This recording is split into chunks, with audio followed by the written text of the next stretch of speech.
katrops. Good morning mga katrops. So, panibagong araw mga trops, panibagong adventure natin. So, nakadalawang trip na tayo. So, kanina galing tayo ng Cartimar, tapos dito dumaan tayo dito sa bandang Pasay. Dahil yung bumili tayo ng pagkain ng pusa at saka aso. So, wala kasi yon doon sa may Cartimar. Hinahanap natin. So, lumipat tayo dito sa kakilala din natin ng vet. So, ganun din. So, wala silang ibang shampoo na yung bibilin sana natin. So, bumili na lang tayo ng ibang shampoo kasi nagtanong din naman tayo sa kanila kasi galing din yun sa kanila yun na shampoo niyo. So, same lang yung price. So, ayan. Pero ibang ibang brand. So, ayan. So, natapos na tayo. Pabalik na tayo ng Makati dahil i-drop natin to. Order kasi to mga katrops. Bumili tayo. Ipapakita ko sa iyo yung area ng Cartimar mamaya sa video natin. Kaya ayun. So, grabe talaga mga katrops. So, sa mga mahilig ng mag-alaga ng mga pit or pits, ayan. So, maganda-handa na lang kayo talaga ng pira. Kasi grabe, napakamahal. Kung sumunod lang tayo sa mga pagkain nila, so hindi talaga kaya na pag wala ka talagang paglaanan na pira para sa kanila. Kasi sa pagkain pa lang nila mga katrops 25 kilos 2,870. Yan, 25 kilos lang yan mga katrops. Tapos pag dito ka naman sa pusa, sa mga hilig sa mga pusa dyan, yung tinatawag nila na pagkain nila na princess, sa isang sako ngayon 3,000 na. Mas mahal pa sa isang sakong bigas. Grabe. Yung bigas kasi sa atin mga trops, yung kinakain natin nasa 2.8 to 7 to 9 mga ganon.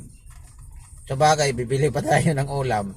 Yung sa kanila hindi na, may kasama ng ulam. Grabe, pero napakabahal.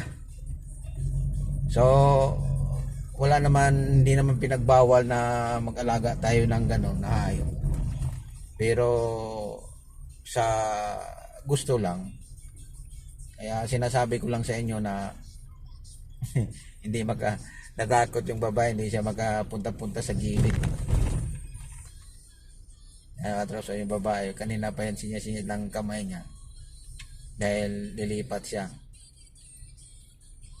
So grabe, napakamahal yung bilihin talaga ngayon mga katrops. So ito yung adventure natin at Tuesday adventure. Ayan yung 5 star. Nandito tayo sa terminal ng 5 star. Ayan. So ito yung sa kabila, yung arrival, ito yung departure. Ayan departure yan mga trops. Yan. Yan yung biyahe mga Pangasinan, Tarlac. So papakita ko sa inyo mamaya mga trops yung galing tayo sa Cartimar at saka yung nabili natin na pagkain na halagang 12k lang. 12k lang. So kulang pa, kinapos pa tayo ng 100. Kaya ayun, so buti na lang 100 lang yung kinapos sa 12k. Mayroon tayong pang abono, pangkain na sana natin yun.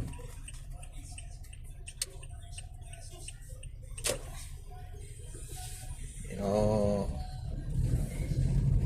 buti na lang mayroon tayo pang extra na pera. So sana walang traffic. ito yung sinasabi nila mga troops na may bagyo na kinansil nila yung walang pasok. Ang masama nito mga troops, kinansil nila ngayon na walang pasok dahil yun nga may bagyo. Paano to kung bubuhos to mamayang gabi pa ang ulan? Kinabukasan, cancel na naman, walang pasok. Iyan ang maganda. Tuwan-tuwa na naman yung mga estudyante. Yes, wala na naman pasok pero wala din silang baon. Kaya ito na mga troops, papakita ko na sa inyo yung galing tayo sa Cartimar at saka yung nabili natin na pinapa-order, pinapa-pick up natin, so i-deliver natin. So ito yung mga troops. So ayan mga troops, ay napakaliit pala yung ano natin mga troops, video natin, pagpasensyahan kasi yung pag-video pala natin ito nakatayo. Kaya ayan, so ito po yung tindahan ng Cartimar. Ito po yung lagi nating binibilhan ng pagkain ng aso at saka pusa. Ayan, so pagpasensyahan nyo na lang mga katrop dahil medyo maliit siya at saka mabilis yung video natin. So sa sunod mga trops, medyo bagala natin kasi may hinahanap ako dyan mga trops na shampoo at saka yung love drops pero wala dyan. So wala tayong nakita kaya lumipat tayo kanina dun sa kabilang kilala natin dun sa Pasay, yung nasabi ko na sa unang video natin na pinto ko na sa iyo yung lumipat tayo, kakilala din natin yon. So wala talaga, kaya humingi lang ko sa inyo ng pasensya na dahil nakalimutan ko pala, dapat hindi pala patayo yung pag video natin para medyo malaki-laki yung makikita natin at saka sobra pa lang bilis. So ito po yung nabili natin mga trops. Ayan, so dalawa sa aso at saka pusa, dalawa at saka yung